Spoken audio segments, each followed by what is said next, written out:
لله.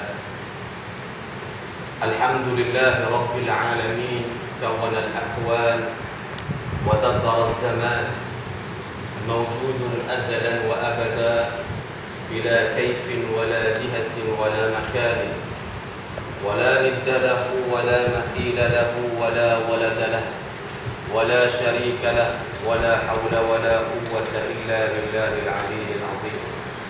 أشهد أن لا إله إلا الله وأشهد أن محمدا رسول الله صلوات الله البر الرحيم وعلى آله وأصحابه ومن دعا بدعوته إلى يوم الدين.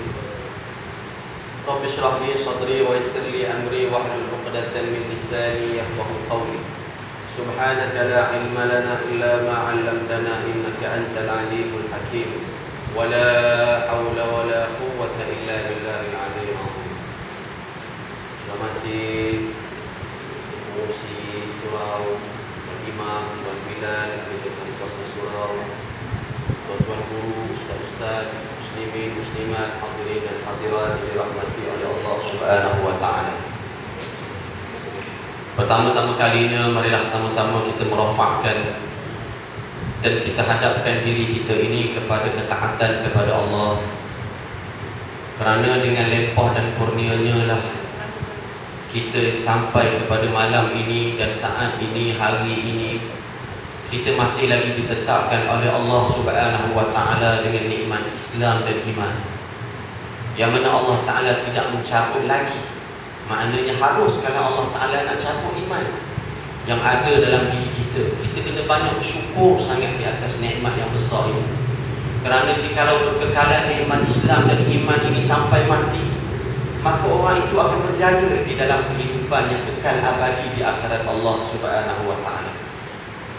Dalam firman Allah yang merupakan doa yang selalu kita baca, kita berdoa kepada Allah Subhanahu wa Ta'ala, Rabbana la tuzigh qulubana ba'da idh hadaitana wa hab lana min ladunka rahmah innaka antal wahhab. Ya Allah, ya Tuhan kami, jangan Engkau cabutkan iman dan Islam yang Engkau telah campakkan, berikan kepada kami, ya Allah. Jangan cabut, kerana Engkau, ya Allah, yang memelihara akan segala-galanya. Maknanya nikmat Islam dan iman itu boleh tercabut. Memang kita berbangga nama kita Muhammad, nama kita Zainab, nama kita Fatimah, tapi nama-nama ini bukan syarat untuk orang itu boleh masuk dalam syurga, ataupun syarat untuk seseorang itu dimatikan dalam keadaan Islam. Kita kena berbangga kita dilahirkan dalam keadaan Islam, ataupun 2-3 bulan dapat nikmat hidayah masuk Islam, kita bersyukur. Dan yang boleh memelihara akan nikmat ini adalah ilmu. Ilmu menunjuk cara kita untuk mengenal Allah, ilmu menunjuk cara kita untuk solat, untuk puasa. Maknanya atur cara kehidupan kita adalah dengan ilmu. Sebab itulah juga kita duduk dalam majlis ilmu Allah Subhanahu wa Ta'ala. Dan untuk memelihara akan nikmat ini juga adalah dengan ilmu. Daripada bila? Daripada kita dalam buayan sampai ke liang lahat. Sama ada formal ataupun tak formal, di surau, di masjid, di balai raya, di dewan, di sekolah, selagi mana ada ilmu Allah, maka wajib, fardu aini, bukan fardu kifayah, untuk mengenal Allah, fardu aini di atas setiap individu Muslim untuk kenal Allah. Dan kenal Allah sebagaimana yang kita pelajari dan kita ketahui sebelum ini, bukan setakat kita boleh menghafaz Allah sahaja Tuhan, tak, tapi kita kena kenal akan sifat Allah, yang mana Allah bukan 2, bukan 3. Allah Ta'ala bukan Trinity, ada roh, ada anak, ada kudus bagi Allah, sebagaimana yang didakwa oleh orang-orang Kristian. Kita beriman kepada Allah, Qul huwallahu ahad, katakanlah hai Muhammad, dia Allah yang esa. Sidang jemaah pendengar dimuliakan oleh Allah Subhanahu wa Ta'ala. Kita sekarang ini berada di pertengahan dalam bulan Ramadan ke kita? Oh, cepat Ramadan lah. Tak sabar. Orang Islam kena orang jatuh pukul tak sabar Ustaz Ramadan. Tapi cuma hari ini saya tak buka puasa, Ustaz. Kita dalam bulan Syaban kan? Bulan Rajab, alhamdulillah. Rasulullah SAW mengajar kita dalam hadis riwayat Imam Al-Baihaqi. Dan doa ini seringkali juga kita baca. Saya kira tuan-tuan, guru, ustaz-ustaz dan puan-puan semua menghafaz doa ini bila tiba bulan Rejab. Walaupun tak hafal dalam bahasa Arab, hafal dah juga dalam bahasa Melayu. Kita ni kalau bahasa logat Kedah, logat Kelantan, logat Terengganu boleh sangat. Tapi bahasa Melayu sendiri pun untuk hafal doa, kadang-kadang orang kat luar sana dia tak nak hafal doa ni. Bahkan Rasulullah SAW dia berdoa dalam bulan Rejab yang kita selalu doa. Boleh kita baca sama-sama ya? Ini doa Rasulullah. Allahumma tak makan malam ni pesyak dia lah. Allahumma barik lana fima razaqtana. Oh, makan. Allahumma barik lana fi Rajab wa Sya'bana wa ballighna Ramadan. Ya Allah, berkatilah kami dalam bulan Rejab. Rejab itu sendiri adalah bulan yang mulia. Kita minta kepada Allah agar memberkati kita, bukan kita doakan untuk bulan Rejab. Jangan salah faham. Ya Allah, berkatilah kami dengan kemuliaan dan kehebatan bulan Rejab itu. Sebab dalam bulan Rejab itu banyak kemuliaannya. Bukankah sejarah kita mengetahui antara peristiwa agung yang diberikan oleh Allah Azza wa Jalla wa Ala kepada Rasulullah SAW, antara mukjizat yang agung yang berlaku dalam bulan Rejab yang disambut oleh seluruh umat Islam di dunia, iaitu Al-Isra' wal Mi'raj, berlaku dalam bulan Rejab, iaitu berlaku dalam 27 bulan Rejab. Dan kefarduan salat itu juga berlaku dalam bulan Rejab, yang 5 waktu yang kita sembahyang. Dan apa yang ditunjukkan kepada Rasulullah SAW di antara Masjidil Haram ke Masjidil Aqsa berlaku dalam bulan Rejab, yang ada hubung kaitnya dengan kehidupan kita. Dan saya bukan nak cerita tentang Isra dan Mi'raj. Mungkin surau ni ada buat ceramah Isra dan Mi'raj. Saya nak baca kitab saya ni je dengan tuan-tuan sekalian yang saya seorang ni buat buku ni hari ni. Isra wal Mi'raj adalah peristiwa yang agung yang berlaku kepada Rasulullah dalam bulan Rejab. Satu peristiwa. Apa lagi peristiwa-peristiwa yang lain yang boleh kita ambil iktibar dalam bulan Rejab? Banyak, terlalu banyak. Antaranya pembebasan Baitul Maqdis. Orang yang kedua yang membebaskan Baitul Maqdis, yang disebut sebagai An-Nasir, Sultan Salahuddin Al-Ayyubi, yang mana ketika itu sebelum itu lebih kurang 50 tahun. Ada riwayat mengatakan banyak berpuluh dan beratus tahun, yang mana orang-orang Salibiyun telah merampas Baitul Maqdis. Tetapi bila tiba zaman Sultan Salahuddin Al-Ayyubi dan berlaku pada 27 Rejab, Sultan Salahuddin Al-Ayyubi membebaskan Baitul Maqdis. Kita nak agar tempias yang ada pada zaman Sultan Salahuddin Al-Ayyubi berlaku kepada umat Islam di Palestin khas. Dan juga tidak terkecuali kita minta kepada Allah agar akidah kita ini dikuatkan dalam bulan Rejab. Kerana Sultan Salahuddin Al-Ayyubi seorang yang masyhur daripada sudut ilmuannya dalam masalah akidah, menghafaz Al-Quran sebelum menjadi sultan. Bukan dia ni yang selalu diceritakan oleh orang-orang yang bukan Islam, yang mana mereka nak buat filem, dipanggil apa? Filem Saladin. Itu cerita Sultan Salahuddin. Orang kafir dia tak akan cerita tentang akidah Sultan Salahuddin, penyebab kepada kejayaan membebaskan Baitul Maqdis. Orang-orang Kristian, orang-orang kafir, dia hanya menceritakan apa? Menceritakan kehebatan Sultan Salahuddin mengatur strategi peperangan hebat, menyuruh tenteranya melakukan solat tahajud, itu di antaranya. Tetapi tidak menceritakan akidah Sultan Salahuddin. Siapa yang kena cerita? Umat Islam lah yang kena cerita. Sultan Salahuddin Al-Ayyubi, seorang yang berpegang dengan akidah ahli sunnah wal jamaah, bukan syiah, bukan wahabi, bukan mu'tazilah, bukan jabariyah, bukan ikhwanjiyah. Ahli sunnah wal jamaah pula apa? Ahli sunnah wal jamaah al-asyairah. Macam kita di Malaysia ni dan seluruh dunia yang belajar sifat 20 tu, yang mudah kita, yang mensucikan Allah daripada persamaan dengan makhluk, yang tidak menyekutukan Allah, beriman Allah ada tanpa bertempat, menghafaz Al-Quran sebelum menjadi sultan, membebaskan Baitul Maqdis, menghafaz kitab Tanbih fi Fiqh Syafi'i. Ada satu kitab fiqh Imam Syafi'i, nama dia kitab Tanbih. Yang tuan-tuan yang belajar dulu-dulu zaman kecil-kecil itu kitab Tanbih nama dia. Sultan Salahuddin dia hafal akan kitab ini dan sentiasa melazimi akan majlis ilmu Allah Subhanahu wa ta'ala. Ini kehebatan yang ada pada diri Sultan Salahuddin. Nasarahu wa nasarahu Allah. Dia menolong agama Allah, Allah menolong dia membebaskan Baitul Maqdis. Berlaku bila pembebasan Baitul Maqdis? Iaitu pada bulan Rajab. Ya Allah, berkatilah kami dalam bulan Syaban. Di antara kemuliaan yang bulan Syaban, antara yang adalah nisfu Syaban. Umat Islam rata-rata ramai yang baca Yasin pada nisfu Syaban. Ramai yang berhajat minta doa kepada Allah. Walaupun golongan Wahabi marah umat Islam buat amalan ini. Kita bukannya berjoget, kita bukannya menendahkan aurat, kita baca Quran, baca Yasin. Jangan dia marah kita lah orang Islam yang buat amalan baik. Buat teruskan amalan ini. Kita pun tidak beriktikad baca Yasin malam Jumaat, baca Yasin nisfu Syaban itu adalah wajib. Berapa ramai umat Islam yang tak baca Yasin pada malam nisfu Syaban? Ramai. Adakah orang itu berdosa? Tak berdosa. Sebab kita sendiri tidak hulu, tidak melampau dalam menghukumkan akan hukum agama. Sebab itu tidak wajib. Tapi ada kemuliaan dan kehebatan yang Allah Ta'ala berikan. Wa ballighna Ramadan. Ya Allah, berkatilah kami dalam dan sampaikanlah kami ya Allah dalam bulan Ramadan. Sampaikan kami ya Allah dalam bulan Ramadan. Kerana apa?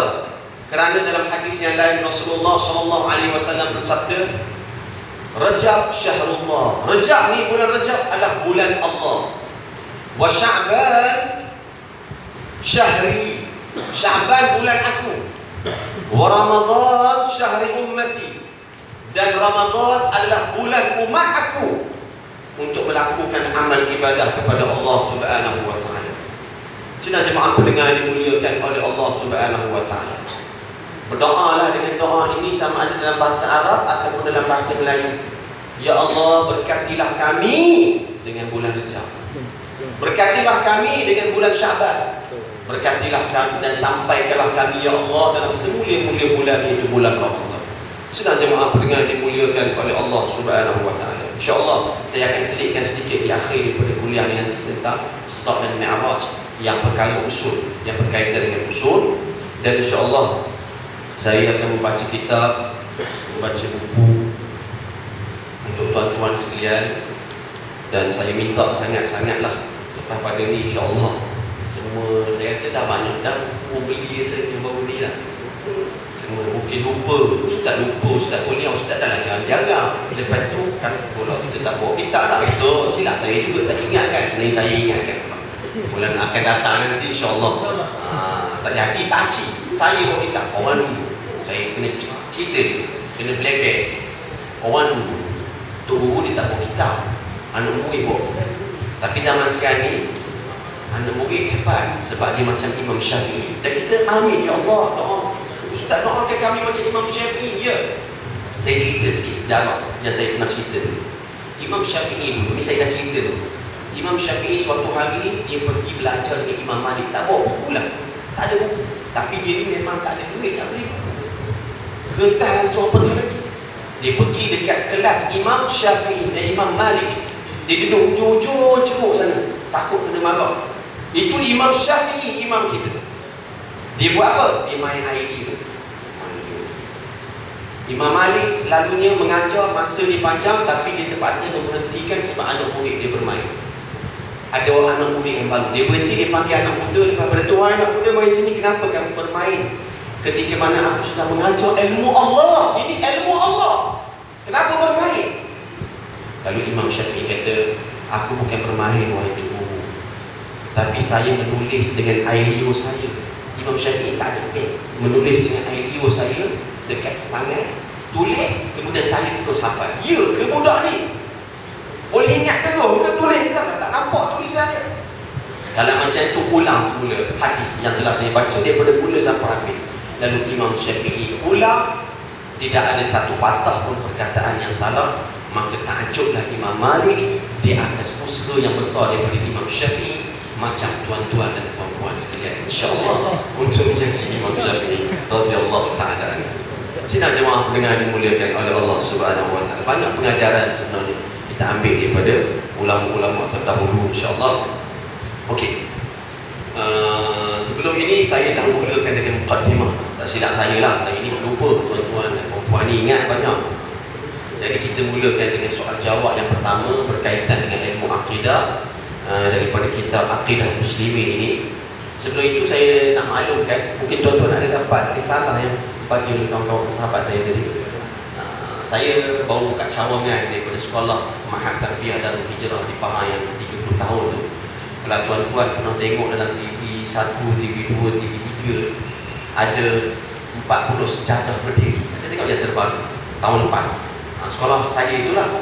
Dan kita buka cawangan di Shah Alam untuk pengajian ilmu agama untuk anak-anak semua peringkat dewasa. Kemudian pula kita menguruskan pelajar-pelajar dan juga orang yang bekerja, orang yang tak bekerja, orang pesara untuk belajar di Mesir sebulan ke 2 bulan ke 3 bulan ke untuk belajar bahasa Arab. Orang kata tanya, "Pak Ustaz, kat sini tak boleh belajar bahasa Arab tak?" Sana Umi Anbiya. Satu. Yang kedua, berkat. Kat sini kalau saya mengajar bahasa Arab kat tuan-tuan dan puan-puan, balik nanti pergi ke kedai mamak, dia cakap mamak dah, cakap Melayu dah, tak cakap dah bahasa Arab, tak minta roti canai. Sana belajar dekat sekolah, keluar nanti nak beli gula, kena cakap juga bahasa Arab. Kok mana pun kena cakap juga. Sebab itulah keberkatan itu ada. Mana-mana anak-anak, ibu bapa yang ada anak-anak yang tak tahu ke mana nak hantar ataupun cuti apa semua, pergilah hantar belajar di sana, ambil berkat di sana, belajar. Banyak ilmu-ilmu Allah Ta'ala boleh dicari. Syaratnya adalah kemahuan dan keinginan, itu je. Siji apa semua tak ada. Sana nanti ambil siji, belajar betul-betul. Daripada kalau kita tak mampu, kita kena bagi peluang kepada anak cucu cicit cuik kita yang ada kemampuan daripada segi fizikal dan sebagainya. Okey. Apa-apa hal kalau tak faham tentang boleh tanya saya, insya-Allah. Bismillahirrahmanirrahim. Ma makna al-ilmu ad-daruri, yakni ilmu fardu ain? Apakah yang dimaksudkan dengan ilmu agama? Yang mana ilmu agama yang dimaksudkan di sini, hukum mempelajarinya adalah ilmu fardu ain. Apakah yang dimaksudkan dengan ilmu agama yang wajib dipelajari? Jadi di sana, sebagaimana kita tahu sudah jemaah sekalian, ilmu agama terbagi kepada dua. Ilmu agama, ilmu dunia itu kita tahu. Ilmu akhirat ni, ilmu Allah Ta'ala ni ada dua. Yang pertama disebut ilmu fardu ain dan yang kedua disebut ilmu fardu kifayah. Kita tahu kan apa maksud fardu ain ni? Maknanya diwajibkan di atas setiap individu muslim yang mukallaf. Nanti kita cerita apa itu mukallaf, yang tuan-tuan puan-puan semudah mukallaf apa, kita ulang lagi. Yang kedua adalah ilmu fardu kifayah. Kalau tuan-tuan tak belajar ilmu kedoktoran, tak belajar ilmu sains, tapi saya belajar, maka tuan-tuan tak berdosa sebab fardu kifayah, ilmu kedoktoran dan sebagainya. Sebab ada lagi satu kampung ni, satu bandar ni, ada orang yang belajar. Contohnya, adapun ilmu fardu ain, no choice, tak ada pilihan, nak tak nak, wajib kena belajar di atas setiap mukallaf. Yang kita nak bicarakan ini adalah ilmu fardu ain. Apakah yang dimaksudkan ilmu fardu ain yang diwajibkan di atas setiap individu muslim yang mukallaf? Jawapan dia, setiap mukallaf. Saya cerita ke tak cerita lagi apa takrif mukallaf, saya kena cerita juga kat sini. Sebab saya ni pelupa. Tuan-tuan dan puan-puan mungkin dah ingat mana mukallaf ni. Mukallaf ini wajib kita kena tahu. Walaupun kita dah tahu, mukallaf ini mesti kena ada 3 syarat baru orang itu disebut mukallaf. Sebab apa pentingnya kita kena tahu mukallaf? Kalau orang mati sebelum mukallaf, maka dia masuk syurga. Kalau orang mati selepas mukallaf, maka dilihat daripada pegangan dia, amalan dia dan sebagainya. Jadi kita ni duduk kategori yang mana? Mukallaf ke tak mukallaf? Bukan mu'allaf kan? Mu'allaf ni orang yang baru masuk Islam. Mukallaf ni mesti kena ada 3 syarat. Seluruh ulama-ulama bersepakat sedemikian. Apa dia? Yang pertama, baligh. Baligh bagi lelaki, baligh dulu. Baligh bagi lelaki mesti kena ada antaranya 2 syarat. Salah satu daripada 2 syarat ataupun kedua-duanya sekali. Itu disebut baligh. Sama ada datang mimpi keluar air mani, nak mudah, atau cukup umur 15 tahun mengikut perhitungan bulan Islam, bukan bulan Masihi. Macam tuan-tuan dan puan-puan dah hafal lah bulan Hijri tu, Ramadan, Syaban, Jamadil Awal, Jamadil Akhir, mengikut perhitungan bulan Islam. Kita kena ingat bulan Islam lebih singkat daripada bulan Masihi. Dan kita kena tahu dan wajib beriman bahawa bulan Islam ada 12 bulan. 12 bulan tu kena letak dalam hati. Masalah orang itu tak hafal nama bulan-bulan, itu tak wajib padanya. Bukan bila kata tak wajib, ustaz tak apalah, orang tak hafal lah.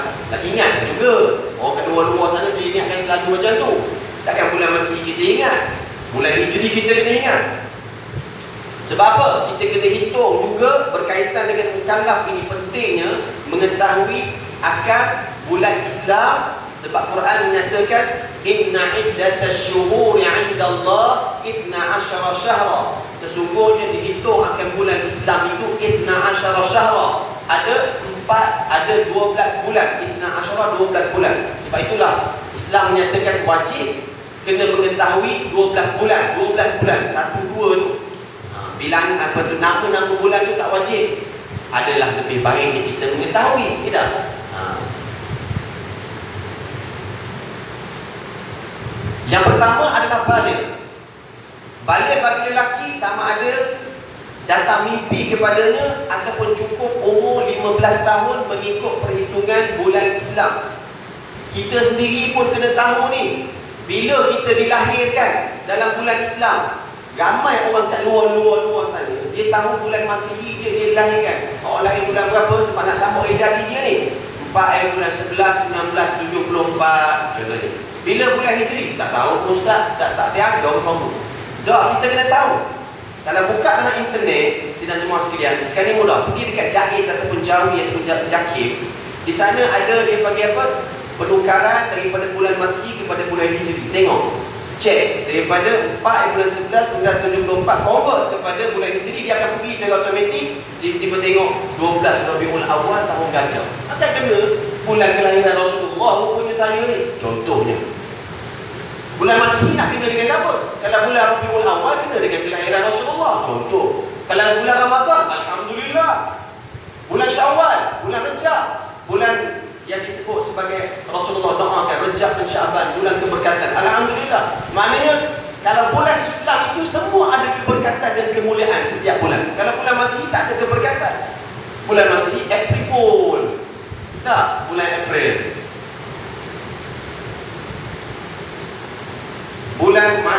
Bulan Masihi tak ada sangkut paut dengan Islam. Cumanya kebetulan kita bermuamalah. Berhubung dalam pekerjaan kita ikut bulan Masihi. Tak salah. Tapi alangkah lebih baik kita mengetahui kelahiran kita dan anak-anak kita mengetahui akan bulan Islam. Sebab apa? Kita nak cek, adakah anak kita itu memang dah sampai ke umur 15 tahun? Ini atau andai kata anak kita umur 13 tahun tapi dia dah datang mimpi, maka dia balik. Atau kalau anak kita umur 16 tahun mengikut perhitungan bulan Islam tapi dia tak datang mimpi lagi, mak ayah tanya, awak ni datang mimpi ke? Tak datang mimpi lagi. Padahal umur 16 tahun ayah tanya dah, sebab kita dah buat perhitungan dia dah lebih umur 15 tahun. Yang pertama, balik. Bagi lelaki macam itu, dan bagi perempuan dia mesti kena ada 3 syarat. Sama ada cukup umur 15 tahun mengikut perhitungan bulan Islam, ataupun datang darah kotor yang di darah haid, ataupun datang mimpi kepadanya yang keluar iman. Anda kata umur 9 tahun dia dah datang darah haid, maka dia disebut balik. Ataupun umur 17 tahun tapi tak datang darah haid, maka dia disebut balik. Atau kena atau dengan dan tu biasa. Yang pertama balik bagi lelaki dan juga perempuan. Dan yang kedua adalah berakal. Berakal maksudnya tidak gila. Sebab itulah kita jangan melawan, bertaki orang kata, ataupun berdebat dengan orang gila, orang yang tak ada akal betul. Orang kata lawan orang gila, dia tu gila dah. Jangan marah orang gila, dia gila. Pergi dekat kolah tu apa semua, Bogel apa semua mandi. Oh gila. Dia memang dia macam mana? Marah ke dia, hambat pukul dia. Kita ni kena buat cara ni. Dia kemah. Orang gila ni tak ada dah taklif pada dia. Dan yang ketiganya sampai seruan Islam. Sampai seruan Islam apa? Maksud dia, yakni mengetahui dan sampai pemikiran dan pendengaran dia sama ada melalui televisyen sekarang ni contohnya, ataupun radio, ataupun suara azan, ataupun apa-apa kalimah yang dia baca dan sebagainya. Allah, Tuhan, Muhammad, Nabi. Contohnya kita di Malaysia ni, orang kafir yang bukan Islam, yang tengah umur dia 30 tahun, 40 tahun, dia tu mukallaf. Sebab apa? Sebab dia tahu perlembagaan, contohnya rukun negara dan sebagainya, dan undang-undang di Malaysia, dan tahu agama Islam itu Allah sebagai Tuhan, Muhammad sebagai Nabi. Andai kata dia tahu, maka disebut sebagai mukallaf. Maknanya dia telah dihitung oleh Allah Ta'ala melalui malaikat raqib dan juga atid.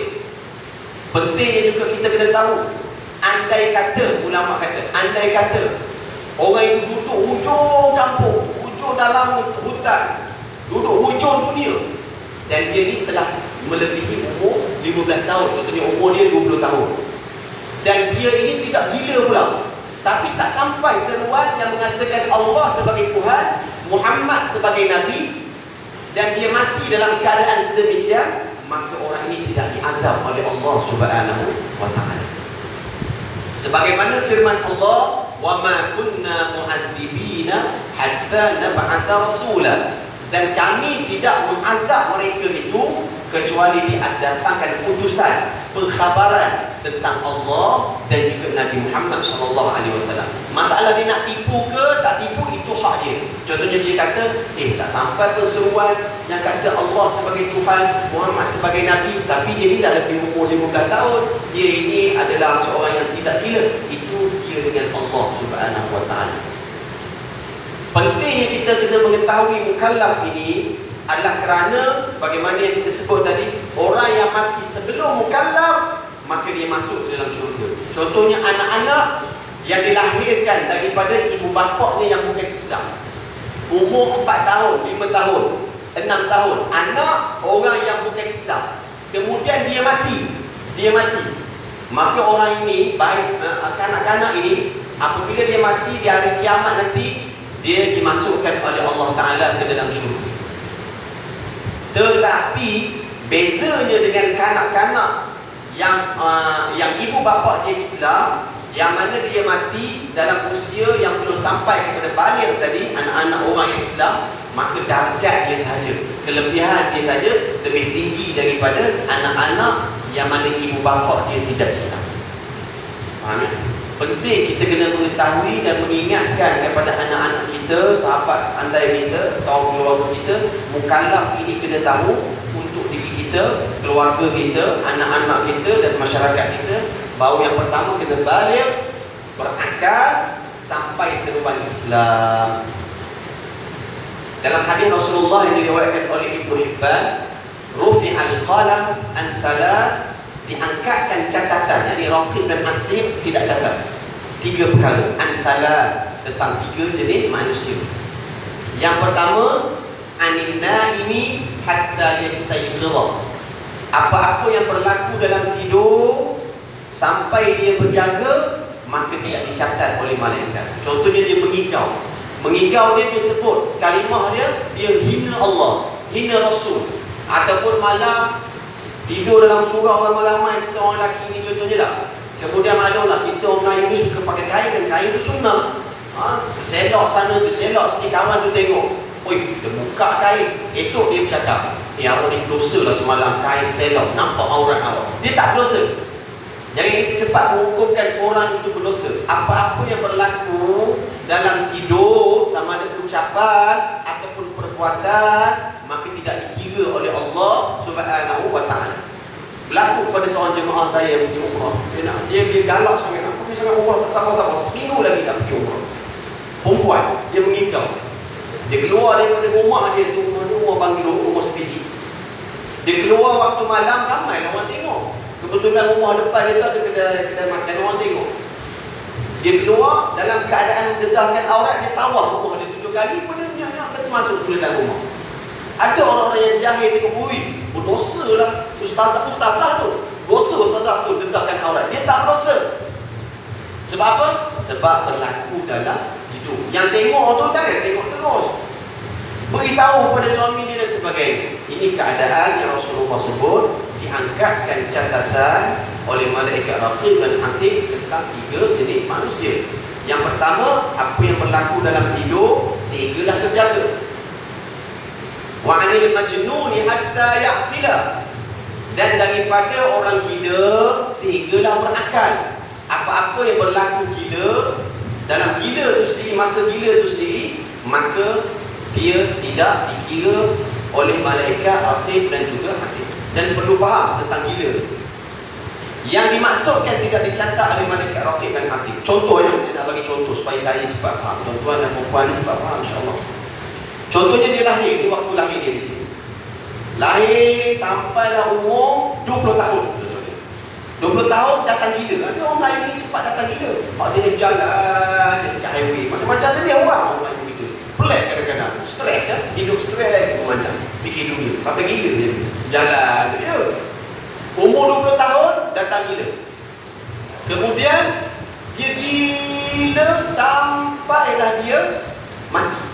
Maka selama daripada 20 sampai dia mati tidak dikira. Atau ada pun daripada umur 15 tahun tadi yang dia mungkin telah mukallaf, dia dah datang mimpi dan sebagainya. Di antara 15 dan juga 20 dikira oleh Allah Subhanahu wa taala. Dikira macam mana? Andai kata dia beriman, dia selamat. Contohnya sampai umur 20 tu dia gila, maka dia kira di sini macam dia mati dah lah. Andai kata dia itu kafir, maknanya dilahirkan dalam keadaan kafir, umur 15 tahun pun masih lagi tidak beriman, sampai 20 tahun yang gila pun tidak beriman, maka dia ini dikira sebagai orang yang tak beriman. Dan sebagian ulama mengatakan ia di bawah masyiatillah, di bawah kekuasaan Allah Subhanahu wa taala. Walaupun dia hidup, yakni bangkai yang menyawa je lah, seolah-olah macam itu. Andai kata yang kedua, dia itu gila, terus gila dia daripada kecil, gila sampai umur 30 tahun. Berubat, orang kata. Berubat, sihatlah dia, nak menikah kan?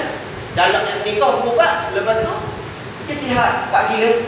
Okey, yang kita tahu daripada umur 15 tahun sampai 30, dia gila tadi tidak dikira oleh malaikat raqib dan atid.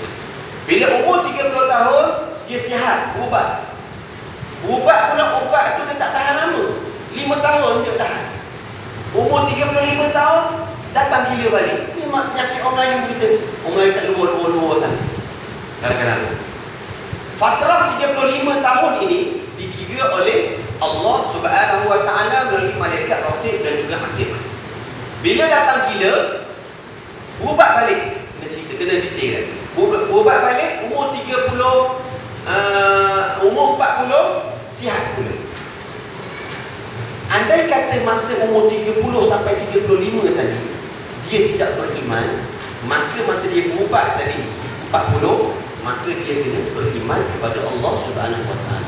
Ataupun masa umur 30 hingga 35 tahun dia buat melakukan maksiat. Dia mencuri, dia bunuh orang, maksiat, dosa-dosa besar lah, tak termasuk kufur. Dan umur 35 tahun masa dia datang gila balik itu. Ni kalau tak guna betul ni tak faham tu. Saya tanya balik ni supaya saya faham. Umur 35, faham ya? Faham, kena faham tu. Umur 35 tahun ni dia datang gila balik. Kemudian dia berubat. Bila dia sihat, dia kena bertaubat daripada dosa selama 5 tahun. Ustaz, apa tak jadi ni Ustaz? Orang lain tu kita kena tahu juga. Dia kena bertaubat kepada Allah Subhanahu wa taala walaupun dia pernah berubat semula daripada gila selama 3-4 tahun tadi, daripada dosa dia bunuh orang dan hutang dan sebagainya, dia kena lunaskan. Ini hukum syariat yang kita kena tahu bagi orang yang gila. Gila ni bukan separuh-separuh, bukan yang jenis ingat tak ingat, nyanyuk tak, ni tak termasuk. Ni gila betul ni. Bukan gila-gila remaja tu, bukan. Itu gila-gila ataupun gila belajar, gila ke kereta, itu bukan. Itu gila artinya pesen tak boleh. Ini gila yang dinamakan. Ulang semula. Diangkatkan catatan oleh malaikat raqib dan atid. Yang pertamanya adalah apa dia tadi? Tidur. Orang yang tidur. Dan yang kedua orang yang gila.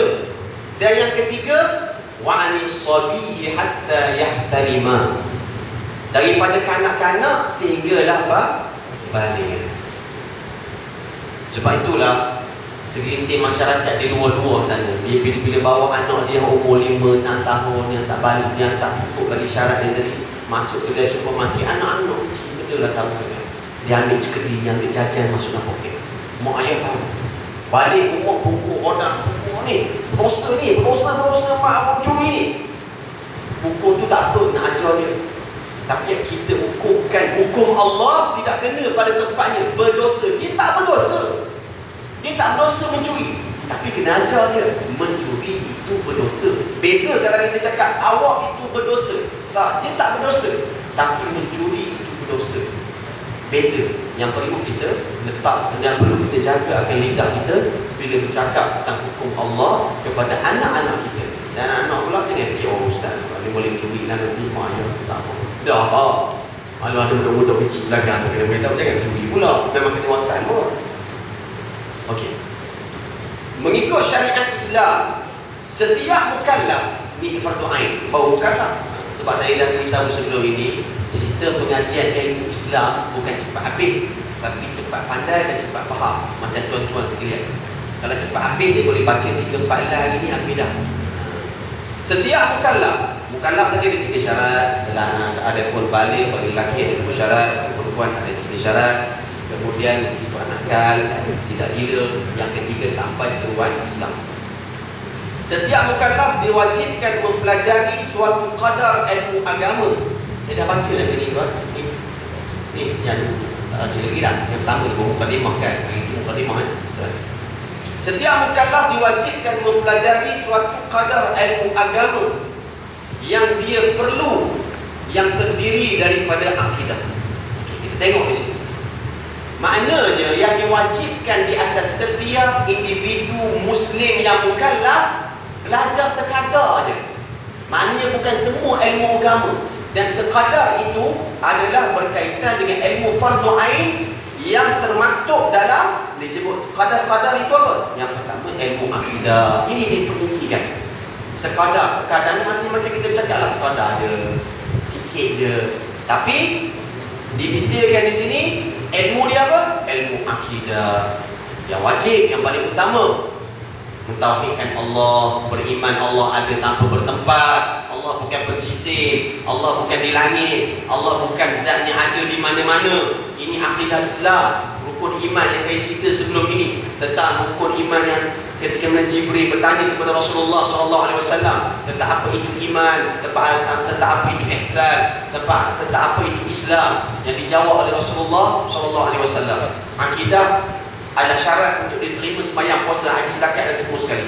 Tetapi akidah yang wasat, semua amal ibadah ditolak oleh Allah. Jaga betul-betul akidah kita. Sembahyang khusyuk macam mana pun, sedekah banyak mana sekali mana pun, kalau akidah betul, insya-Allah diterima. Tapi kalau akidah wasat, sedekah banyak mana pun, solat banyak mana pun, betul Fatihah dia macam mana pun, tetap ditolak oleh Allah Subhanahu wa taala. Menunjukkan akidah didahulukan, syariat diutamakan, akhlak Rasulullah diamalkan dalam kehidupan seharian sebagai umat Nabi Muhammad SAW. Antaranya akidah yang akan kita bicarakan nanti ini akidah. Yang keduanya bersuci, kena tahu. Bila dah berislam, dia kena nak apa? Nak solat. Sebelum solat, dia kena bersuci daripada hadas kecil dan hadas besar. Saya nak ambil contoh lah bahawa orang Islam yang mukallaf wajib beriman. Contohnya dalam bab akidah, beriman kepada Allah. Bila dia beriman, wajib dia solat di atas setiap individu Muslim. Dan sebelum solat dia kena bersuci. Contohnya bersuci antara lainnya berwudu. Sebagaimana kita dalam mazhab Imam Syafi'i kena ada ilmu dalam bersuci contohnya. Bersuci contohnya kita ambil dalam bab berwudu. Wudu yang sebagaimana yang kita tahu dan tuan-tuan dan puan-puan dah amal Innamal a'malu binniyat. Semua amalan itu adalah dengan niat. Dan niat, an-niyatu muqtarinatun bil fi'li. Ini kita fiqh dan selalu kita belajar. Niat tu yang wajib tu adalah berserta dengan perbuatan itu. Ada segelintir masyarakat di luar-luar sana, bila dia berwudu, dia buka paip, dia pun hulur tangan dia paip saja, aku mengambil wudu kerana Allah Ta'ala. Dia sebutkan mulut ni, dan hati dia pun sebut. Kemudian dia basuh muka dia. Masa dia basuh tu, dia tak niat langsung, tak sah wudu dia dan tak sah solat dia. Niat ketika mana muqtarinatun bil fi'li, berserta dengan perbuatan. Maknanya masa sapu tu bukan susah sangat, sapulah banyak kali. Tengok, cabut lah. Biar. Maknanya masa sapu muka tu niat, aku ambil wudu kerana Allah. Segelintir masyarakat yang menyusahkan, dia nak hadirkan itu raf al-hadas suara billahi ta'ala, itu jadi yang dia tersalah lafaz dengan niat dalam hati. Contohnya, yang pentingnya bagi setiap mukallaf dalam bab akidah mengenal Allah dengan ilmu, dalam bab bersuci juga dengan ilmu. Begitu. Azan dia kata, ya? Azan, masuk Aisyah. Kalau dah masuk Aisyah, beritahu. Kumandangkan azan. Kalau dah masuk, beritahu. Itu contoh bersuci. Maknanya, kalau saya nak cerita bab bersuci, kena cerita bab fiqh dah pula. Tuan-tuan dan puan-puan dah solat, dah mandi janabah, dah apa semua, dah 10 tahun dah. Tak perlu dah. Saya nak ajar, cuma kita nak mula kaji je. Bersuci. Kemudian solat. Maka wajib di atas setiap individu Muslim yang mukallaf mempelajari sekadar ilmu Islam yang wajib di atas setiapnya, akidah, bersuci dan juga solat. Solat pun macam itu juga. Macam saya sebut sebelum ini. Antara lainnya an-niyatu 'inda takbiratil ihram. Kena bagi ni dia bunyi berbuka. Mana tadi?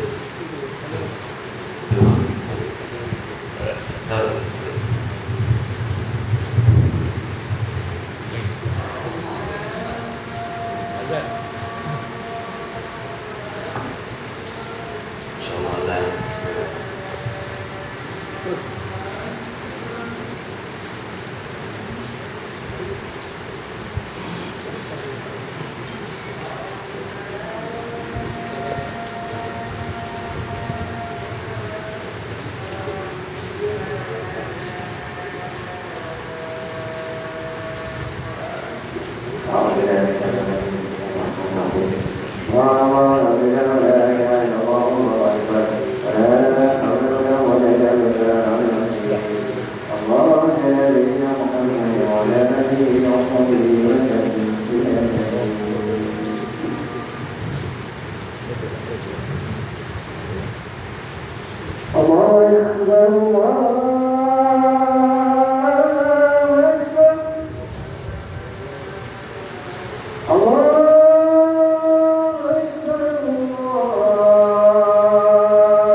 Sedang jemaah mendengar dimuliakan oleh Allah Subhanahu wa taala.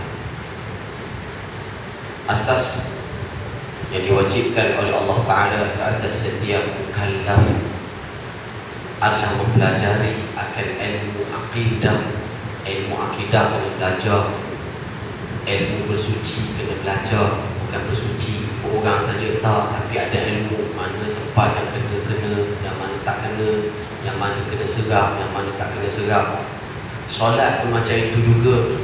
Contohnya dalam bab niat, an-niyatu 'inda takbiratul ihram. Maknanya kena ada ilmu untuk solat. Maknanya daripada kalimah Allah sampai akbar kena ada sedetik dalam hati itu dia tahu sembahyang maghrib. Kalau tak datang niat dalam hati sedetik, maka tak sah akan solat di sisi mazhab Imam Asy-Syafi'i radhiyallahu taala anhu. Di sisi mazhab Imam Malik, yang mana kita pun tak ikut mazhab dia, tapi untuk pengetahuan kita, Imam Malik ketika menuqiyah, kalau dia datang niat sebelum daripada takbiratul ihram tu, dia dah ada niat dalam hati, kemudian masa dia takbir Allahu akbar tak datang hadir niat itu, sah di sisi mazhab Maliki. Mazhab kita Syafi'i, sebab kita sembahyang ikut dalam mazhab Imam Syafi'i, baca Fatihah dan sebagainya. Dalam mazhab Maliki bukan rukun membaca Fatihah itu sendiri. Jadi kena ikut betul-betul lah dalam mazhab Imam Syafi'i. Dan kita pun bukannya ghulu, kita pun bukan melampau ataupun ekstrim, ikut mazhab Imam Syafi'i. Zakat pun, fitrah pun kita tak ikut mazhab Imam Syafi'i. Walau Imam Syafi'i pun kata tak boleh nak zakat dengan duit, mesti dengan ainin, mesti dengan qamah, mesti dengan benda yang dia makan itu sendiri, tepung ataupun tepung gandum ataupun beras yang dia makan. Tapi kita menunjukkan bahawa Islam itu memudahkan, maknanya kita ikut mazhab Hanafi di situ dalam bab zakat. Sebab itulah kita orang Islam yang berpegang dengan akidah Ahli Sunnah wal Jamaah, yang berpegang dengan mazhab Imam Syafi'i, tidak hulu, tidak melampau dan tidak ekstrim. Tidaklah sebagaimana golongan Al-Wahabiyah yang mengukuhkan sesat pada orang yang mengikut mazhab. Sebab itulah kita kena amanah dengan ilmu Allah Subhanahu wa taala. Itu contoh solat pun banyak berilmu. Selain daripada niat tadi, baca Fatihah pun kena betul, maknanya kena berilmu. Rukuk dan sujud pun kena berilmu. Segelintir daripada masyarakat tentang sujud, ada beberapa anggota yang wajib kena sujud pun kadang-kadang dia tak tahu. Kadang-kadang tu dia tahu tapi dia tidak beramal. Kadang-kadang terangkat akan perut jari-jarinya ketika mana dia sujud, perut jari itu terangkat, maka tak sah. Ini yang perlu kita tahu. Ada orang dia salah anggap, menyatakan bahawa hidung itu adalah di antara tempat yang wajib ketika mana kena sujud, sehinggalah dia tenyek betul-betul hidung dia. Yang diwajibkannya adalah dahi itu sendiri. Tetapi sedang boleh kebetulan bahawa dahi itu bertentangan dengan hidung, maka terkenalah akan hidung itu sendiri. Maknanya sembahyang itu juga adalah dengan ilmu dan macam-macam lagi lah perkara yang membatalkan solat, tak membatalkan solat. Ada orang dia jaga anak dia, dia letak anak dia kat tepi, dia niat dalam sembahyang. Nanti anak dia niat dalam hati dia, nanti anak dia kalau berjalan sana saya akan berhenti. Solat dia terbatal. Jikalau dia berniat dalam solat itu, dia nak membatalkan solat dengan sebab dia kata dalam hati dia, jika anak dia turun tangga tu, dia akan berhenti solat. Maknanya, subhanallah, ilmu Allah Subhanahu wa taala itu hendaklah kita amalkan dalam kehidupan kita beribadah kepada Allah Subhanahu wa taala. Puasa pun macam tu, kita nak puasa sangat tadi. Hampir sangat, tak sabar dah. Sehingga hari ini pun kadang-kadang tukar bulan Syaban, bulan Ramadan. Tak apa, alhamdulillah kita seronok dengan bulan Ramadan. Saya nak ambil contoh, puasa pun dengan berilmu. Contohnya saya nak kaitkan dengan niat, semua dengan niat. Benda dalam tu apa tak lagi. Mengikut mazhab Imam Syafi'i dalam kitab, dalam hadis Rasulullah SAW yang sahih, menyatakan bahawa wajib berniat, mengikut mazhab Imam Syafi'i, wajib berniat untuk puasa bulan Ramadan setiap malam hari. Setiap malam hari, maknanya setiap hari wajib bagi setiap mereka yang mengikut mazhab Imam Syafi'i maka hendaklah dia berniat. Bila bermula matahari terbenam, yakni maghrib, sehinggalah sebelum terbitnya, yakni masuknya waktu subuh. Contohnya, hari yang kedua dia berpuasa, kemudian masa dia berbuka tu, lepas dia berbuka, dia niat tengok dalam hati, dia nak berpuasa pada puasa bulan Ramadan pada esok hari. Kemudian lepas sembahyang tarawih, dia tak niat masa sahur pun tak bangun dan sebagainya, maka sahlah puasa dia pada esok hari. Waktu dia kadar sedemikian. Kemudian ada orang tanya, Ustaz, macam mana pula niat sekali saja untuk 30 hari? Boleh tak? Boleh, dengan syarat. Yang pertama, kita kena tahu kita dah taklid kepada mazhab Maliki. Itu dalam mazhab Maliki. Boleh ikut Ustaz? Boleh, tapi dengan beberapa syarat. Yang pertamanya, hendaklah dimulakan dengan awal Ramadan. Kalau pertengahan Ramadan ataupun 5 Ramadan, dia nak niat untuk 25 Ramadan sekali dia niat, maka tak boleh. Contohnya bagi orang perempuan lah. Orang perempuan contohnya akhir bulan Syaban tu dia masih kotor lagi contohnya. Ramadan masuk yang pertama, kedua, ketiga dia masih lagi dalam keadaan uzur. Kemudian hari yang kelima baru dia bersih dan baru dia boleh berpuasa. Maka orang ini tidak boleh berniat untuk 24 ataupun 25 hari sekaligus. Dia kena berniat setiap hari. Ataupun bagi lelaki yang bermusafir, kita tahu bahawa di antara perkara yang diharuskan berbuka adalah bermusafir yang lebih daripada 2 marhalah. Contohnya, tuan-tuan musafir duduk keluar daripada Malaysia ni akhir daripada bulan Syaban, dan kemudian sampai je di Australia contohnya bulan Ramadan. Dalam musafir lagi kan 3 hari, dia pun berbuka. Memang harus baginya berbuka, tapi lebih baik dia menahan sebab tersenang nak puasa bulan Ramadan. Tapi dia tak berdosa kalau dia berbuka. Maka hari kedua, hari ketiga tu dia berbuka. Kemudian dia balik sebelum Malaysia, dah masuk hari yang keempat contohnya. Maka orang ini dia tak boleh berniat untuk 26 hari. Dia kena niat setiap hari. Maknanya yang diwajib, yang dibolehkan bagi mereka yang berniat untuk 30 hari, yakni pada awal Ramadan. Boleh, bukan menyusahkan, tak. Tapi kita tahu ilmu Allah Subhanahu wa ta'ala yang berkaitan. Jika bertaklid dengan mazhab ini, yang 30 hari sekali niat mesti di awal Ramadan dan bukan di pertengahan Ramadan. Mungkin kita pernah dengar tentang niat sekali ya, dalam bulan Ramadan. Pernah dengar tak?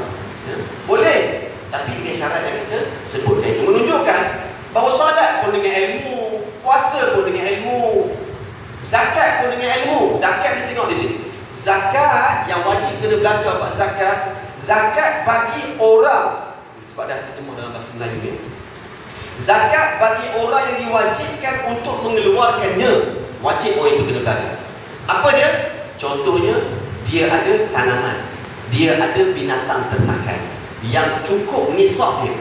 Ada 20, 40, 100 ekor. Orang ini wajib kena belajar ataupun dia kena tanya kepada pejabat zakat dan sebagainya, banyak mana dia kena keluar. Kalau dia tak belajar, dia berdosa. Yang kedua, jikalau orang itu dia tak ada pun binatang ternakan dan dia tak belajar zakat ternakan, maka orang ini tidak berdosa. Kalau belajar dapat pahala. Orang itu tak ada emas, orang itu tak ada apa? Tak ada gandum, tak ada buah-buahan dan sebagainya, tak ada benda-benda yang diniagakan dan sebagainya, dan dia tak belajar akan zakat tersebut, maka orang itu tidak berdosa. Yang berdosanya orang yang ada benda yang wajib dia kena keluarkan zakat dan dia itu wajib kena belajar, dan jikalau dia tak belajar dia berdosa. Itu yang dikatakan di sini, zakat bagi orang yang diwajibkan untuk mengeluarkannya. Saya nak ingatkan di sini tentang orang Melayu kita yang amat-amat pemurah. Tentang zakat, semua orang tahu, asnaf telah disebut orang yang layak menerima zakat. Ada segelintir masyarakat dia keluarkan zakat harta, ataupun dia keluarkan zakat ternakan. Dia pergi apa? Dia kata dekat ustaz, ustaz tu lah, ustaz, ni zakat saya ni, ini zakat saya bagilah untuk pembinaan bangunan sekolah agama. Ambillah ini zakat. Maka zakat itu tak tertunai lagi,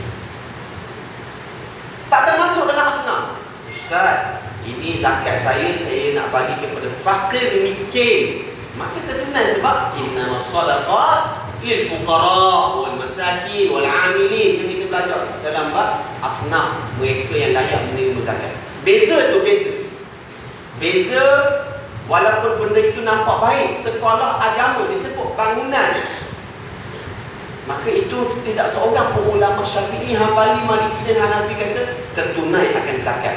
Apa yang tertunai? Hanya sedekah saja. Maknanya harta dia itu dia perlu keluarkan zakat lagi untuk mensucikan akan harta dia pada tempat yang sah disalurkan. Maknanya zakat macam tuan-tuan semua dah tahu kan, tak begitu ulangan. Zakat ni bagi orang yang diwajibkan untuk mengeluarkannya.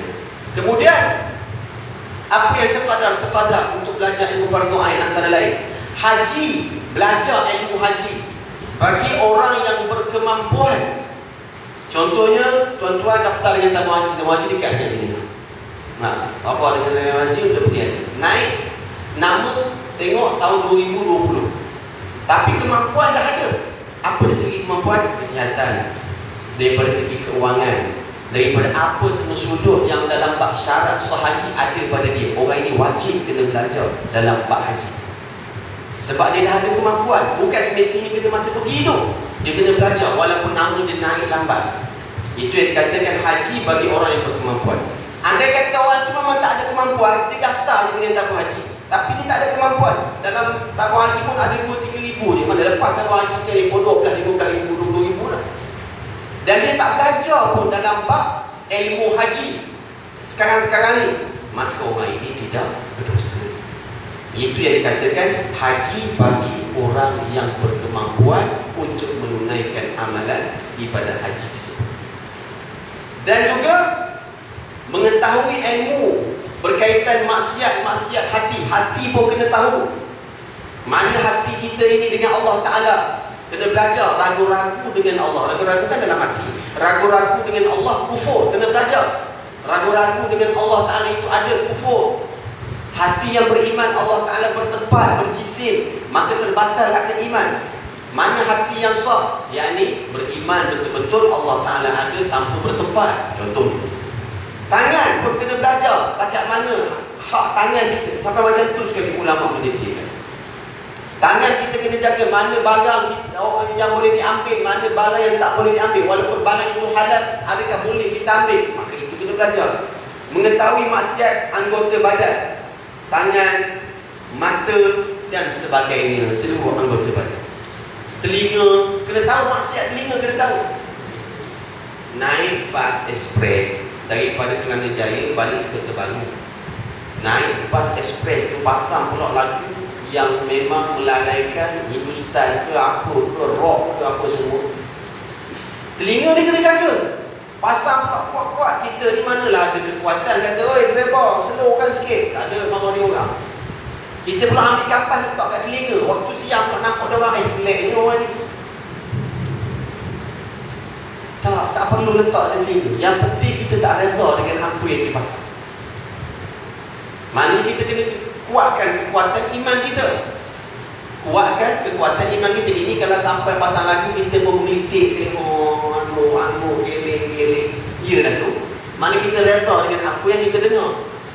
Sebab itulah maksiat mata, maksiat telinga, maksiat mulut, apatah lagi perlu dijaga oleh setiap individu Muslim yang mukallaf. Yang paling penting adalah akidah yang mensyarat untuk diterima seluruh amal ibadah kita kepada Allah Subhanahu wa Ta'ala.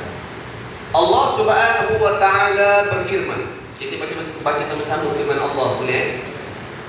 Qala Allah Ta'ala, Qul hal yastawi alladhina ya'lamuna walladhina la ya'lamun. Yang pertama kita tengok di sini Allah Ta'ala berfirman. Saya cerita juga sebelum ini. Ta'ala maksudnya subhana, maha suci Allah. Saya selalu kita sebut subhanallah, maha suci Allah. Ta'ala Allah, maha suci Allah. Itu daripada segi makna. Yang kedua daripada segi sebutan, kena disebut dengan dua harakat. Ta'ala. Kadang-kadang orang ambil mudah dia Allah Ta'ala. Allah Ta'ala. Tak, Allah Ta'ala. Ya yang tak ada titik tu dipanggil alif maksurah. Alif sifat dia adalah mad. Kena sebut la. Itu baru maksud mensucikan Allah. Bukan saya nak menyusahkan tuan-tuan untuk berzikir Ta'ala Allah, Subhanallah. Cara telah ditentukan dalam Islam, maka kita sebut. Kalau rasa tak betul, jangan sebut.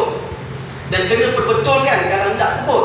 Atau nak zikir bila menyebut mensucikan Allah daripada persamaan dengan makhluk. Ingat, kalimah Ta'ala Allah, Maha Suci Allah, ini benda yang mulia. Subhanallah, Maha Suci Allah. Yang saya sebut sebelum ini dalam hadis yang diriwayatkan oleh Imam Bukhari.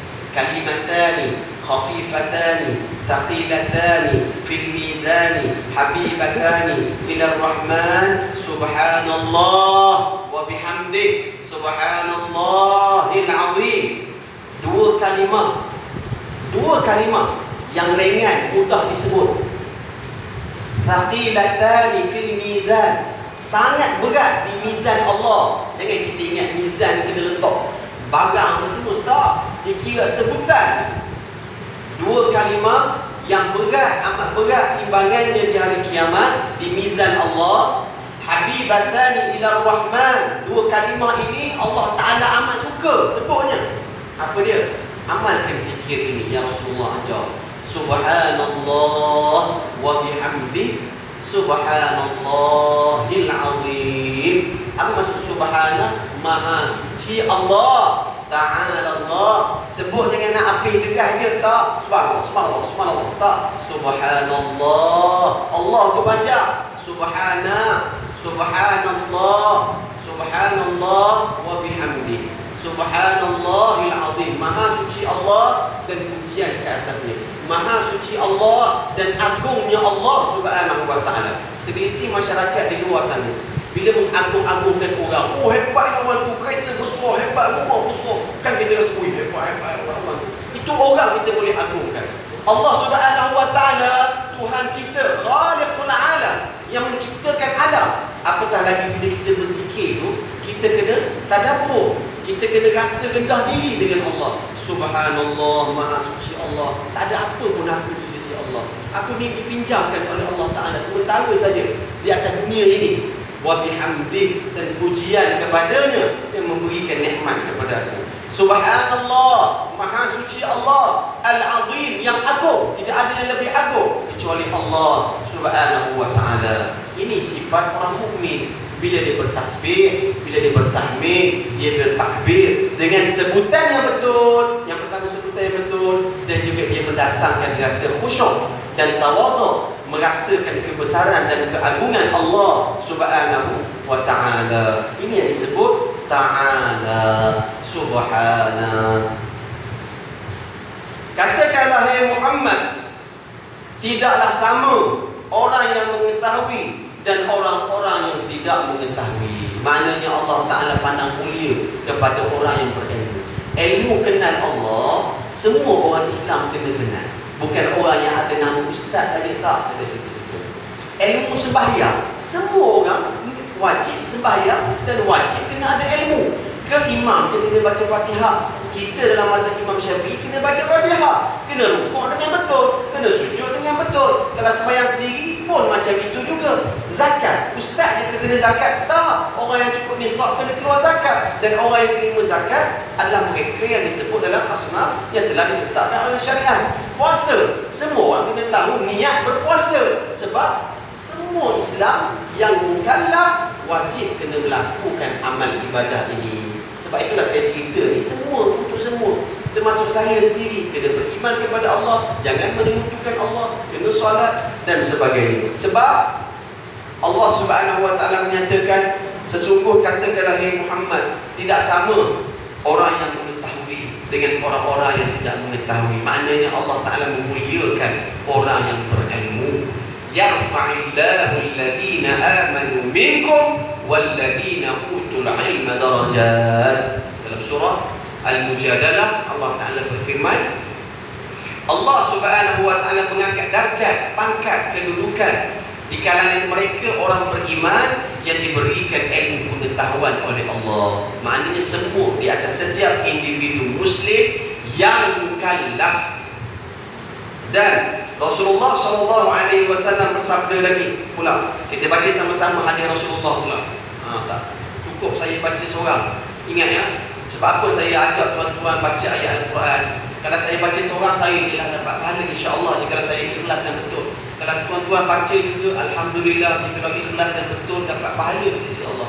Hadis pun begitu juga. Kita baca sabda Nabi, kita baca ungkapan Nabi, kita baca kata-kata Nabi yang benar, yang kita nak baca sama-sama ni. Boleh tuan-tuan sekalian? Qala Rasulullah sallallahu alaihi wasallam, talabul ilmi fariidatun ala kulli muslimin. Menuntut ilmu agama adalah satu kewajipan di atas setiap individu Muslim. Diriwayatkan oleh Imam Al-Baihaqi. Saya dah cerita sebelum ini, kita syarah sikit hadis ni. Talabu wajib dalam ilmu agama mesti kena ada dua cara. Yang pertama, ilmu agama ini bertalaqi, berguru. Kerana talaqi ini sistem Jibril AS yang mengajar Nabi Muhammad bertalaqi. Nabi Muhammad, Jibril baca, Nabi Muhammad dengar, dan tak cukup dengar, kena ulang. Nabi Muhammad itu maksud, tak ada dosa, pun disuruh oleh Jibril untuk ulang. Sebab itulah bila saya ajar, tuan-tuan kena ulang benda yang saya ajar. Nanti saya tanya, Jim, ulang benda yang saya ajar tadi daripada A sampai Z, kena ulang. Sebab apa? Jibril suruh Nabi Muhammad ulang. Jibril nak reconfirm, nak betul-betul confirm betul Nabi Muhammad sampaikan kalamullah ini kepada umatnya memang daripada Al-Quran Karim. Dan begitu juga sistem-sistem pondok yang kita duduk sekarang ni. Ini sistem pondok yang kita belajar. Tok guru baca, ustaz baca, siapa-siapa guru yang baca, anak murid dengar, kemudian kena ulang. Sebab apa? Kalau betul, itulah yang dia akan sampaikan kepada anak-anak. Kalau salah, akan ditegur, maka akan diperbetulkan sampai betul. Sebab itu akan disampaikan. Sebab ilmu tidak akan berkembang jikalau anak-anak murid itu tidak menyampaikan kepada orang lain. Salah kalau kita kata, nak ilmu pergilah ke masjid. Tak, ilmu bukan di masjid. Ilmu di jalan raya, di tepi jalan raya, di kedai kopi. Kita yang hidupkan ilmu Allah. Kenapa kita tak boleh nak bercerita ilmu Allah dekat kedai kopi? Sebab mungkin orang kat luar-luar sana, dia tak ada ilmu nak cerita dekat kedai kopi. Dia tahu ilmu politik, dia tahu ilmu ekonomi, tetapi dalam bab ilmu agama dia tak boleh nak cerita. Dia hanya boleh mendengar. Sebab apa? Sebab dia tak faham. Orang kat luar-luar sana, macam tuan-tuan, puan-puan sekalian faham, dan saya tak nak saya seorang faham, memang juga saya seorang faham. Kalau faham, sampaikan walaupun sampai. Balighu anni walau an. Talabu mesti bertalaqi, berguru. Yang kedua, bersanad. Sanad ni maksud dia apa? Saya cerita sebelum ni, susu galuh. Susu galuh ilmu yang diambil daripada saya ni, ada sanad dia sampai kepada, dalam belajar akidah, sampai kepada Imam Abu Hasan Al-Ash'ari. Kalau belajar ilmu fiqh, sampai kepada Imam Asy-Syafi'i. Dan saya kena cerita juga sanad yang tuan-tuan ambil daripada ilmu Allah Subhanahu Wa Taala. Akidah yang saya ambil, daripada fiqh yang saya ambil, akhlak yang saya ambil, di antaranya daripada Syekh Abdul Rahman Bulaik, Syekh Abdul Rahman Ammar, kemudian Syekh Tariq Ghanam, kemudian sampailah Syekh Tariq Laham, kemudian sampailah kepada Syekh Abdullah Al-Harari Al-Muhaddis yang ada gambar di sini. Ini guru yang mengajar yang kitab ini. Kemudian sampailah sanadnya kepada Imam Al-Qurtubi, kemudian Al-Baihaqi, kemudian kalau masalah fiqh sampailah kepada mazhab Imam Asy-Syafi'i. Maknanya ada rantaian. Kalau orang kembali kepada sistem sanadnya, orang tak bergaduh dah. Akidah sampai kepada Rasulullah, fiqh belajar sampai kepada Imam Syafi'i. Tak ada perselisihan pendapat dah dalam masalah akidah. Ini kita kena amanah dengan ilmu Allah. Al-ilmi, talabu maksudnya talaqi dan juga sanad. Al-ilmi maksud dia ilmu fardu aini. Sebab ilmu agama terbagi kepada ilmu agama terbagi kepada berapa tu mak? Ilmu agama terbagi kepada saya tak dengar. Ilmu agama terbagi kepada dua. Dah. Jadi yang dimaksudkan di sini bukan ilmu fardu kifayah, iaitu ilmu fardu aini. Faridatun, apa maksud faridatun di sini? Wajibatun, wajib, no choice, nak tak nak wajib kena belajar. Ala kulli muslim, di atas setiap individu muslim yang mukallaf. Setiap individu muslim yang mukallaf, yang kita ceritakan tadi cukup. Nombor satu je kali. Nombor satu pun dah kat setengah jam, 5 minit dah macam mana? Saya kena tegang kan supaya saya cepat faham. Tuan-tuan, puan-puan, kalau saya baca pun dah faham dah. Biar saya cepat faham. Mudah-mudahan sedang jemaah sekalian, kita mendapat kemanfaatan yang besar insya-Allah dari apa yang kita perbincangkan secara ringkas ini berkaitan dengan ilmu fardu ain.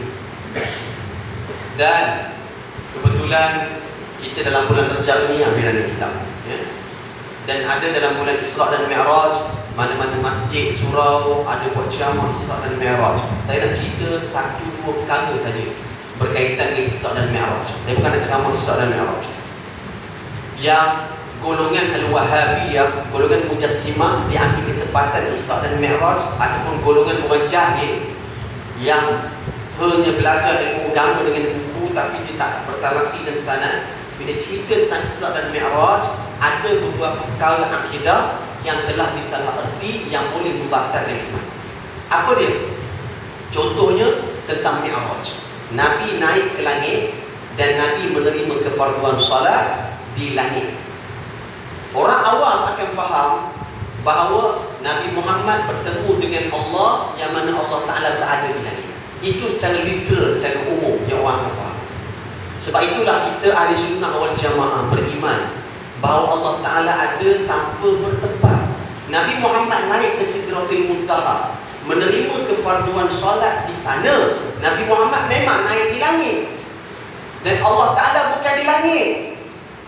Siapa beriman Allah Ta'ala di langit kufur. Imam Syafi'i yang menyatakan, dan ijma' ulama dalam kitab Al-Farqu Bainal Firaq yang ditulis oleh Abu Mansur Al-Baghdadi mengatakan, wa ajma'u ala annahu la yahwihi makan, telah diijma' oleh seluruh ulama bahawa Allah Ta'ala ada tanpa bertempat, tidak berubah-ubah. Bagaimana Nabi Muhammad terima kefarduan solat tanpa perantara dengan Jibril? Ini yang kita kena faham. Dan tuan-tuan dah faham, tak apa, kita kena ulang kaji. Nabi Muhammad mendengar, Nabi Muhammad diberikan kekuatan dalam hatinya sehingga dia memahami ketika mana Nabi Muhammad berada di Sidratul Muntaha, itulah kefarduan salat 5 waktu yang diwahyukan oleh Allah Ta'ala direct kepada dia, dan bukan Allah Ta'ala berada di situ. Ini perkara mukjizat Nabi Muhammad, memang tidak tercapai di akal fikiran kita. Boleh capai tak fikiran kita bahawa jarak di antara bumi dan juga langit tu sebenarnya perjalanan dia 500 tahun perjalanan. Kenapa Nabi Muhammad boleh Mi'raj, Isra dan Mi'raj satu malam saja? Ini pun tidak boleh terjangkau di fikiran kita. Boleh kita percaya itu makhluk. Allah Subhanahu Wa Ta'ala tidak sama dengan makhluk. Sebagaimana Jibril AS yang menerima kefarduan salat, pertama, yang menerima wahyu daripada Allah untuk disampaikan kepada semua nabi-nabi dan juga rasul. Bukan Jibril naik ke langit untuk menerima kefarduan salat, menunjukkan bahawa Allah Ta'ala berada di langit. Jibril, tempat malaikat semuanya di langit. Maskanul malaikat fis sama, tempat tinggal malaikatlah di langit. Sebab apa Allah Ta'ala memilih langit tempat yang mulia, tempat tinggal malaikat? Kerana langit adalah tempat yang tidak pernah ada maksiat. Sebab itu dimuliakan oleh Allah Subhanahu Wa Ta'ala, dan malaikat tidak melakukan akan maksiat dan sentiasa melakukan apa yang diperintahkan oleh Allah. Jangan tu fikir lagi tak, lepas tu macam mana Ustaz? Nabi Muhammad terima kefarduan salat yang tanpa perantaran Jibril. Itulah mukjizat yang Allah Ta'ala berikan kepada Nabi Muhammad, yang Nabi Muhammad berada di langit dan Allah Ta'ala bukan berada di langit. Kefarduan salat Nabi Muhammad terima di langit, menunjukkan solat itu mulia, yang difardukan dalam bulan Rajab, iaitu Isra dan juga Mi'raj Nabi Muhammad SAW.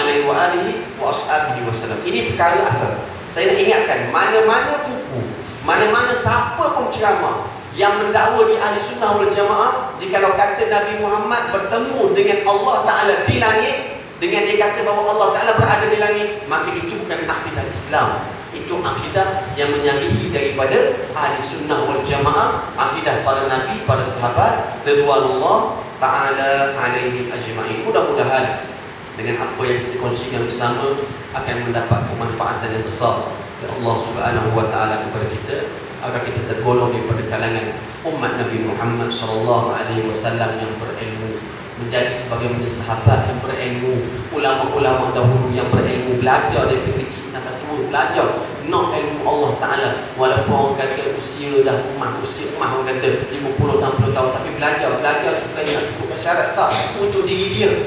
untuk diri, keluarga dia dan sebagainya, agar kita selamat di dunia dan di akhirat Allah Subhanahu wa taala. Ada apa persoalan nak tanya? Ada benda-benda yang tak faham? Ada benda-benda yang keliru? Senyap, tanda setuju lah. Ada tak?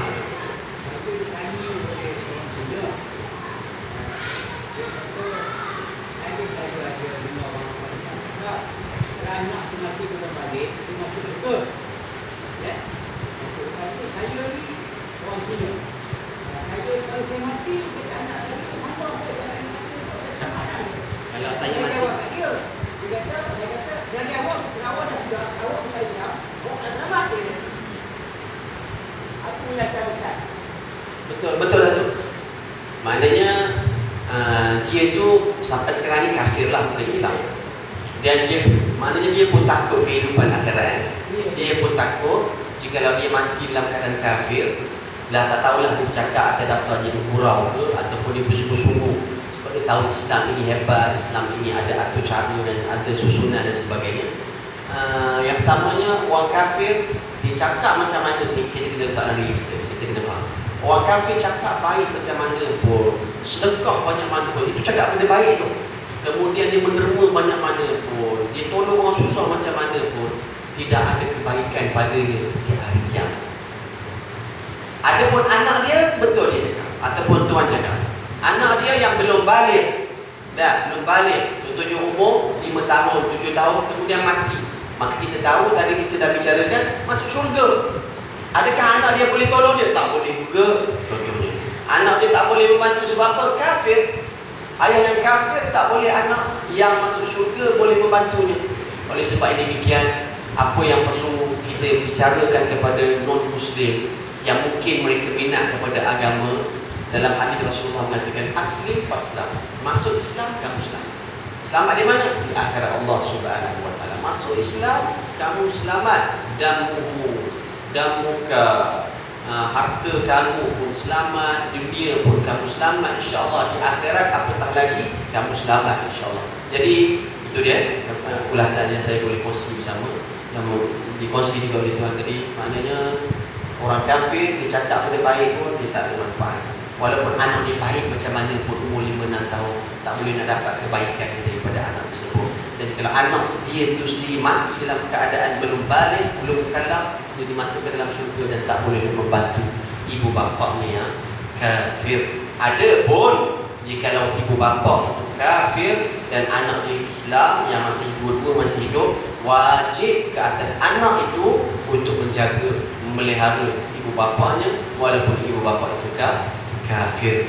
Mudah-mudahan kita diberkati oleh Allah Subhanahu wa taala agar diberikan kemanfaatan yang besar. Dan kepada senang jemaah sekalian yang masih tak dapat buku yang bukan yang tertinggal tu, boleh dapatkan buku kat luar sana. Dan ada buku yang lain dan buku yang terbaru tentang buku darah Syiah. Sebab saya baru ni dengan Cakim, dengan Kementerian tentang Syiah, saya tak sempat tentang Syiah. Kemudian ada kitab yang Fardu Ain yang boleh tuan-tuan dapatkan kat luar nanti insya-Allah. Dan untuk pengajian tadi, fikir-fikirlah, renung-renunglah untuk anak-anak kita, diri kita, cucu-cucu sepupu sepapak kita, untuk kebaikan diri kita di dunia dan di akhirat Allah Subhanahu wa taala. Bismillahirrahmanirrahim. Allahumma ijma'na hadha ijtima'an marhuma wa la tafarraqna min ba'dihi tafarruqan ma'suma. Allahumma khtim lana bi husnil khatimah wa la takhtim 'alaina ya Allah bi su'il khatimah. Allahumma hawwin 'alaina fi sakaratil maut wal najata minan nar wal 'afwa 'anil hisab. Allahumma arzuqna ru'yata nabiyyina Muhammad sallallahu alaihi wasallam. Sallallahu ala sayyidina Muhammad wa ala alihi wa sahbihi ajma'in. Walhamdulillahi rabbil alamin. Barakallahu fikum. Assalamualaikum warahmatullahi taala wabarakatuh.